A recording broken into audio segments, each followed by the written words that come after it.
Welcome to the Hollis Chapman Show, where we celebrate the power of words and the beauty of storytelling. Join us on this journey as we delve into the minds of successful authors and small business owners who have mastered the art of crafting captivating narratives that inspire, educate, and entertain. Prepare to be inspired as we explore the boundless possibilities that come from sharing stories and experiences that shape our lives and ignite our passions. Through heartfelt conversations and insightful discussions, we uncover the wisdom and creativity that fuel these incredible individuals in their pursuit of greatness. So grab a cup of coffee, settle in, and let the magic of storytelling transport you to new worlds and perspectives. Get ready to be inspired, informed, and uplifted as we embark on this storytelling journey together. Stay tuned for an episode filled with wisdom, inspiration, and the power of words. Welcome to the Hollis Chapman Show. Say where stories come alive. Let's begin this adventure together. Don't miss out on the opportunity to connect with some of the most talented and compelling voices in literature today. Tune in and let the journey begin. Our special guest today is a founder of 365 Vision Brand and developer of Time Management Inverted Framework. So we're really going to hit that time management inverted. I really like that. So without further ado, let's welcome to the show our special guest, Ron Liebeck. Hi, Ron. How you doing, sir? Good. How you doing? Pleased to meet you. Well. Nice meeting you. Thank you for coming on. I love the guitars in the background. I love that. Yeah. My other okay, so tell us a bit more about yourself and your book, Time Management Inverted, because that's a powerful subject. Tell us more about yourself. Well, the big thing with me is I have a huge passion for doing a lot of different things, and I'm always trying to crunch time down to the most productive way possible. And I've, tried to figure out the system over the last 2 or 3 decades, and then finally it came to fruition, but basically by accident when I launched my my marketing agency back in 2017, Content Mentor. And then all of a sudden, I started scoping this project together, and all I want to do was share it because I have a passion for sharing with other people. Like, okay, here's how to get the most productivity out of your life, so you can have more time to basically screw around, as I call it. Enjoy what you're doing, even if that's launching another business or, doing whatever you can do for your company or, your spouse, whatever it takes. So basically the time management inverted system, it inverts the concept of time because we can't control time, but we can control our focus. So it's all about intentional focus for productivity. So that's what I try to show people. So you don't start with your day-to-day, you start with your basically like Simon Sinek's why. And then you take that and you invert the whole pyramid down, and it goes from days to goals to tactics to task. And then, you always have that little section for realignment, as I call it. So starting down and going to your day to day. Outstanding. Are you an early riser? Do you tell people to get up early, get their day started? Yeah, I believe I'm up every day by like 5:30. So that's my big thing. And I'm a big, another believer of Hal Elrod's Miracle Morning. So I get up early. I do my reading by myself before I have an 11-year-old son, Enzo, who, when he awakes, the whole world goes to crap in a good way, Yeah. But it's, my wife, I got her doing it too, but wake up and get everything disciplined and organized. And I actually plan my whole month is planned out at the beginning of the month. Wow. And then on Sunday nights or Monday mornings, I plan out the whole week, the big 3 to 5, as I call them. And then every morning I review what I have going on in that schedule. And if nothing had a pivot, I keep with that, I don't have to realign for anything. Outstanding. What was a breaking point, a realization that made you say traditional time management is backwards? There was a few of them, but the big one was back in 2008. I took kind of a nervous breakdown because I was doing way too much stuff. I was trying to achieve too much. Music was part of it. Motorcycles were part of it. I was just getting out of, I worked as a UPS driver for 13 years. And at that time, I was like, I had to just pivot, and I was trying to do too much. And it totally just, I woke up like 3 days later not understanding what happened. And that's when I had to step back. I was like, all right, I have to figure out how to manage my time. But then it turned into, obviously, managing my productivity and my focus. So that was a big thing. Outstanding. Where you said, okay, I want to write this book. What, were you planning it, or was it something that you sit there and just said, oh, wow, I got to write a book about this? It's been in my mind for a while, and never, the concept and framework was always there developing, but it took me a good probably 10 years of really, putting the system to test myself. So I just kept working on it, and I'm like, okay, once I get comfortable with it, I'll feel like I could share with other people. So then I started tossing the idea off other entrepreneurs and friends, and I just kept growing it from there. But it was a point where I saw what I was doing with my businesses, plus book writing, plus still involved in the motorcycle industry, plus having supper with my family every day at 5. So I was like, okay, I could share some valuable lessons here. So just do it. I was a little too worried about perfecting it in the beginning, and that's another thing I learned. Don't worry about perfection. Get it out there. They'll perfect it for you. Oh, that's great. Okay, you are a high achiever. A lot of high achievers, okay, treat downtime like a reward.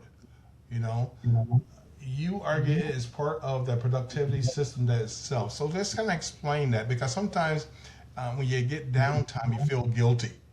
But Mhm. you're saying the opposite. You're saying no, downtime is good. Put yourself in a good place, kind of relax, maybe do what you got to do, read, some of that. So talk more about that and really explain it, because I think a lot of people got to hear that. Because a lot of people feel guilty by having downtime where they shouldn't. Yeah, I was 100% part of that whole, I always thought if I'm not on the go 24/7, I'm not productive. But then you're doing half of the quality of work that you could do. So one of my biggest things is like every Wednesday night religiously, I go off the grid at 5 o'clock. I either go up by a trout stream, I ride motorcycle somewhere, I don't bring a phone with me. I just stay totally off the grid. And that recharges me. And I try to do the same thing on Sundays. And then every day throughout the day, I have these period breaks where it's like, okay, anything I'm working on, like if I'm working on, co-authoring a book or ghostwriting a book or content strategy for one of my content mentor clients, I'll just take a step back and totally try to do something that's so opposite that it makes me forget about it. And then when I come back, it's refreshed thoughts. And one of the ways I do that, like a big motorcycle guy, and I take my lunch breaks because I do a like 24-hour fast every day during the week for a lot. Yeah, so it's like, so I, instead of doing lunch like traditional, I go for a really, enjoyable, spirited, as we say. I don't like to say fast, but if you don't focus on what you're doing, you could get hurt. So it forces you to forget about, your workflow for that little bit of time, Very good. and it keeps it fresh. I know a gentleman who works, he puts 60, 70 hours a week in. And I really try in a subtle way, say, guy, you got to take some time off. You really got to step away. But he feels, I think, I don't know what he thinks, but he's sitting there, well, I got to be here. I got to be here. I got to be here. And then you can tell he's getting kind of burn out because he snaps at people. He gets, get really quickie with you, stuff like that. So how do you talk to a person who is just putting too much time in? So take some time off.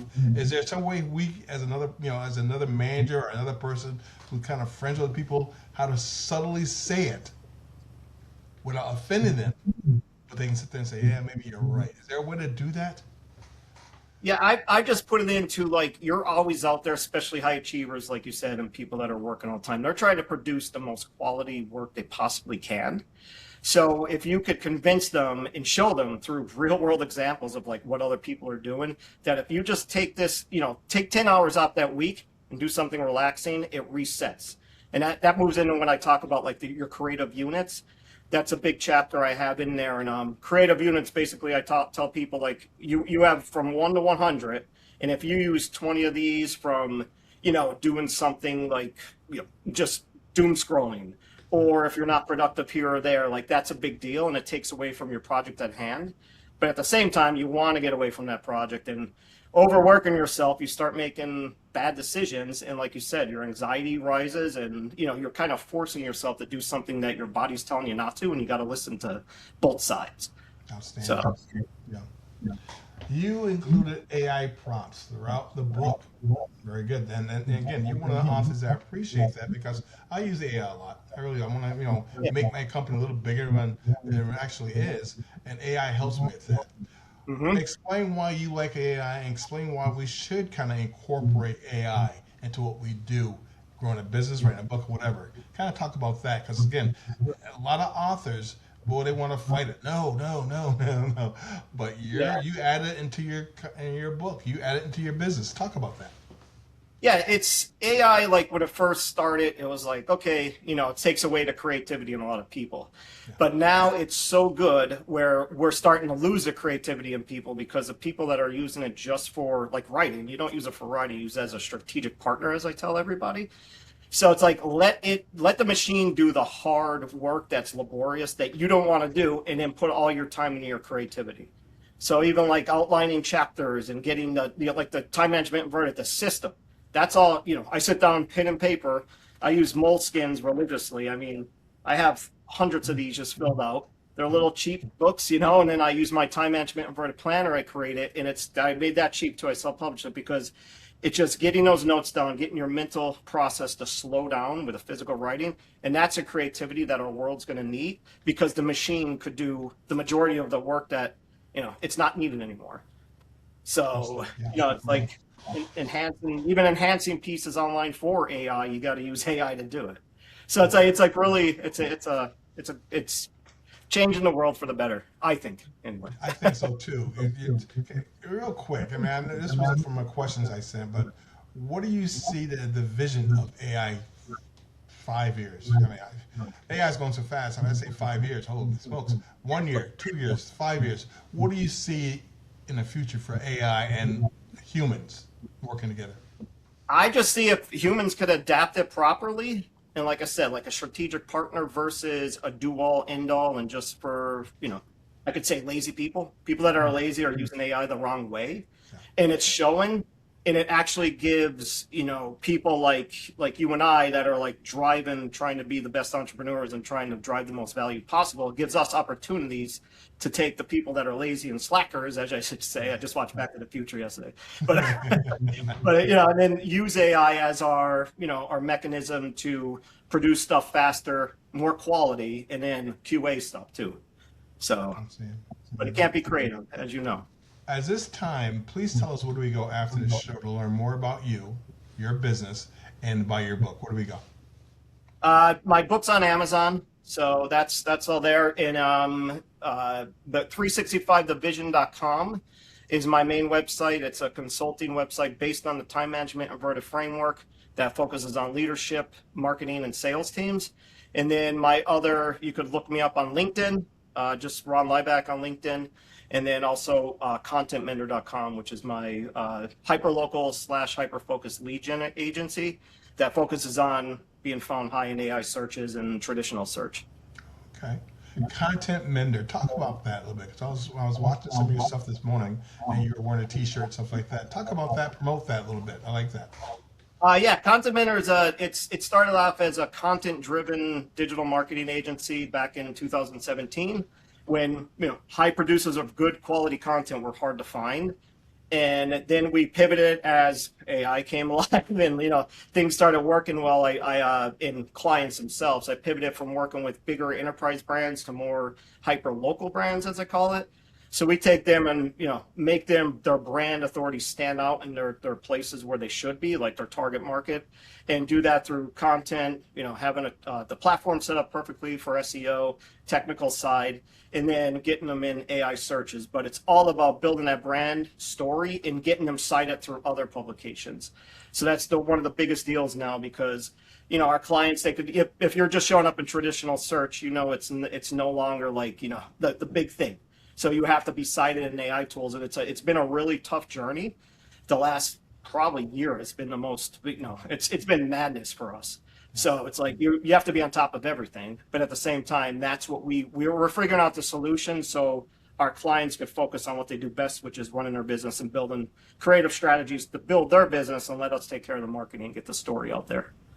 I know you want to talk about your book more, but I got a client I want to work with. He owns here in Tempe. He owns a auto repair shop. Okay. I want to get more people in the door for him. I'm just real passionate about that. He's paid to do websites, stuff like that. But like you said, like an AI, it changes so fast. So it's like, holy smokes! And when I told him a month ago is already just like, oh, I've got to do something a little different. Give me a little game plan, what I can do to help him get people through the door for the future, stuff like that. I mean, like I said, I'll do behind the scenes stuff, and I'll do the, like you said, the SEO is a little different now too. Google's changing Yeah. things around with that.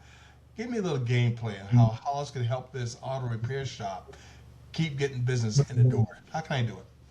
All right. Well, I mean, we always tell people to start with their Google business profile. Okay. First of all, hopefully he has one that's established in getting your reviews and the concepts of, like, if you're doing like, transmission repair, when he's getting a review, he wants that person to mention, they did transmission service on so we provide a strategy for reviews, and getting those words within our reviews helps get cited, builds trust and authority. So you got to build the reviews up. The whole Google business profile has to be fully optimized, personal pictures from the business. So that's all stuff you can find everywhere. And then pricing, within the services, even if they're a range of pricing, Google likes to see that. But also now everything that's happening there is coming into all the AI overviews, ChatGPT, Perplexity, Claude, so that's where you want to really have your clients set up. So then you have to match that with a website, which we think is very important still. It's like, it used to be the top of the totem pole. Now it's kind of like, it's in the mid, but you still need the strong content there. You got to put out localized content, have service pages for, like, like I have, I used to help out an auto glass company, and they were on Wookspear. So we started with optimizing a Wookspear page, built content around that. And then another big thing for trust factors is LinkedIn. So LinkedIn, we believe, and Substacks, even brands, like back in the day, it was always like the brand. So it was like, like Content Mentor was a brand, but now it's pivoting towards Ron Lieback driving Content Mentor, because my voice, people trust that instead of the big entity, it's my entity personally.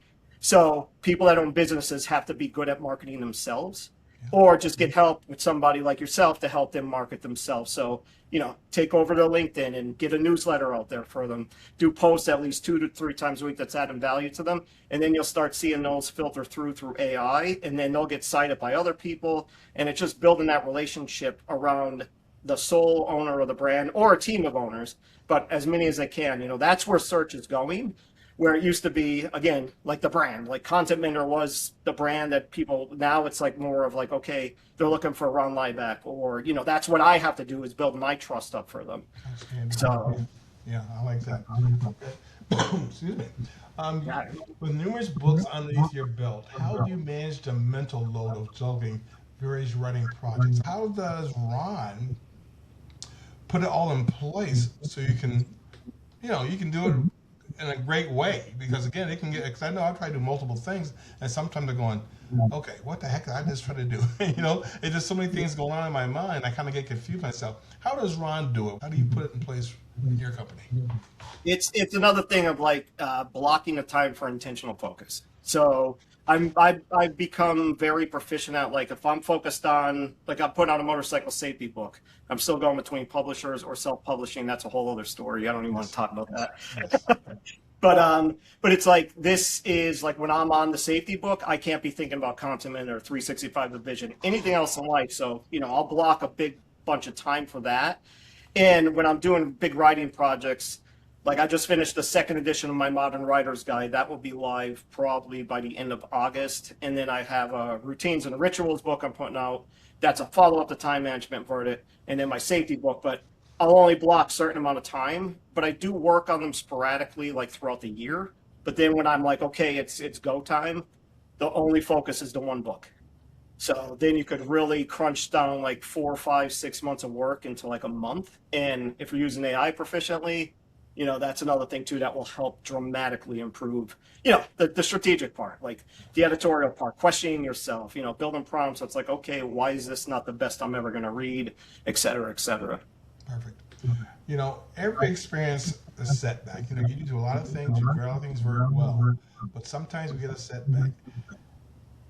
Especially in the realms of personal development and productivity, what key piece of advice would you give others to help them voice their message and get over that setback? How do we, Hollis is trying to work with a couple people, all of a sudden didn't work out, the client's not happy, I got to go home and refocus. How do I get over that? How do I get over the setback or unhappy client Yeah, continue. You know what I mean? It's one yeah. where you're doing things and you know it's going to work, but all of a sudden you get an unhappy client. You can't spend forever trying to explain a thing to them, but and then at home you said you're beating yourself up. How do I get over that? Yeah, that's where this is kind of dark, but this happened to me over and over in business. But when I have a client, I used to let it, like I just had one a few weeks ago that, I had to let go because they were driving me nuts. And I was like, why am I so focused? Because I'm always trying to give the most I could. But then I looked at, the profitability was good. But then I looked at, I'm like, when I'm dying, am I going to be thinking about this client on my deathbed? And if they're that important, there's gonna be more clients coming in. So, sometimes it's like, because you spend so much time. I know you spend so much work building a business, building clientele, keeping the respect high, and giving them all the value you could. But sometimes they're like, well, what are you even doing? And they're like, oh, Yeah. here, Yeah. and then it's like, okay, and we have everything documented, like down to it's like, here's this, and here's this, and here's this, just from a task related, and then a strategy related. And sometimes but my biggest issue is I always front load it, a lot of work for clients. And then I was like, this is going to take, a couple months to pan out because we need to get you here, blah, blah, blah. And then all of a sudden, like, I front loaded all this work in my team.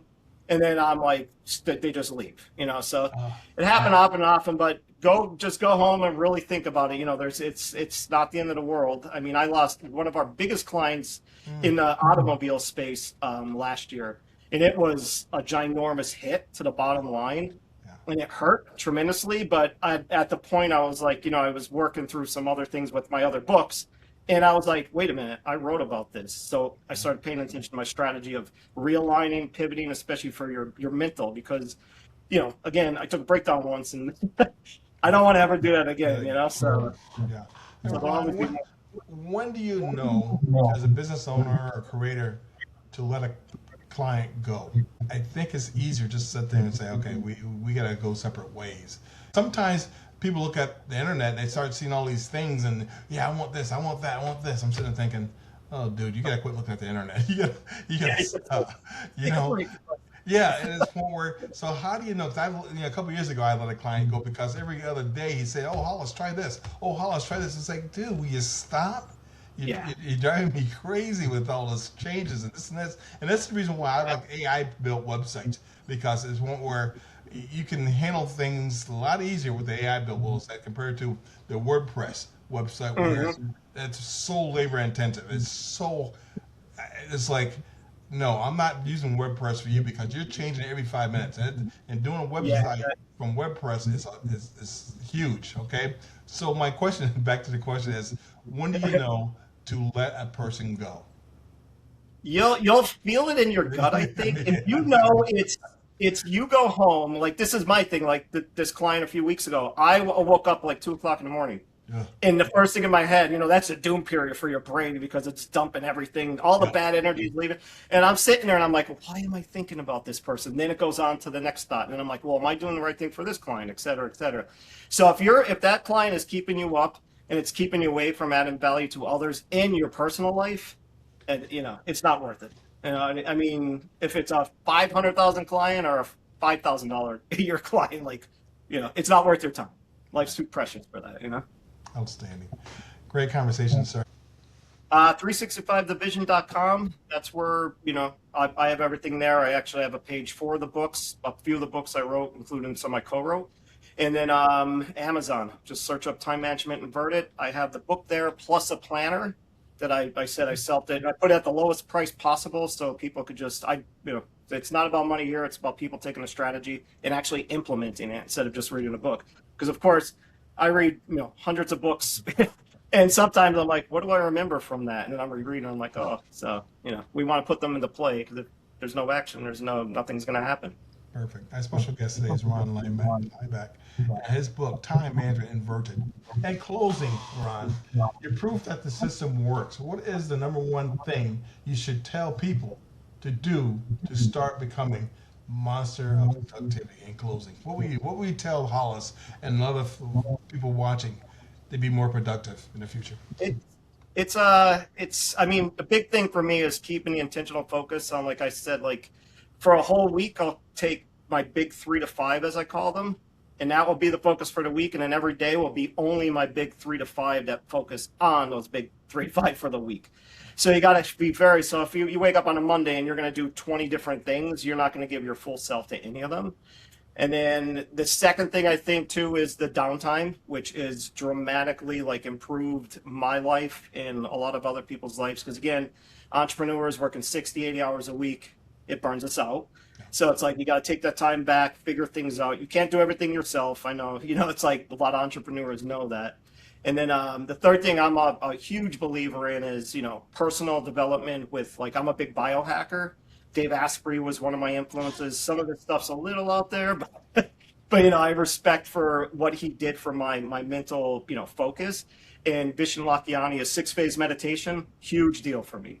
So like 20 minutes a day just to clear the head out. And that's when, too, if one of those clients come up that are driving you nuts, you'll forgive them in your meditation and then honestly let your body just release it.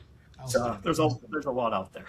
Ron, thank you so much for doing this today. We appreciate you. Keep doing the great stuff you do. We'll talk to you real soon. You have a great, great week. Come on back anytime, and good luck with all your books and your business. Thank you, sir. Yeah, same with you. If you ever have any questions, you know where to find me.